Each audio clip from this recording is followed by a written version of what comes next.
கர்த்தருடைய வார்த்தை சொல்லுகிறது, ஆம், அநாதி சிநேகத்தால் உன்னை சிநேகித்தேன், ஆதலால் காருண்யத்தினால் உன்னை இழுத்துக் கொள்கிறேன். எரேமியா 31:3.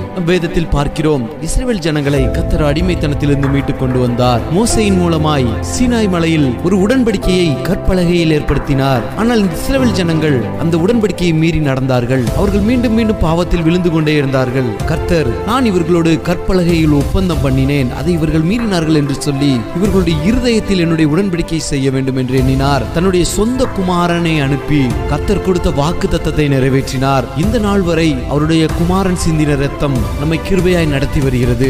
இந்த நாளிலும் உங்களையும் அவர் காருண்யத்தினால் இழுத்துக் கொள்கிறார். அவர் உங்களை அநாதி சிநேகத்தினால் சிநேகிக்கிறார். சூழ்நிலைகளை பார்த்து பயந்து விடாதீர்கள். கர்த்தர் உங்கள் சிநேகிதர் என்பதை, அவர் உங்களை சிநேகிக்கிறார் என்பதையும் ஏற்ற காலத்தில் உங்களுக்கு வெளிப்படுத்தி காட்டுவார். கர்த்தருடைய கிருபை உங்களோடு கூட இருக்கும். ஆமென். அநாதி சிநேகத்தால் என்னை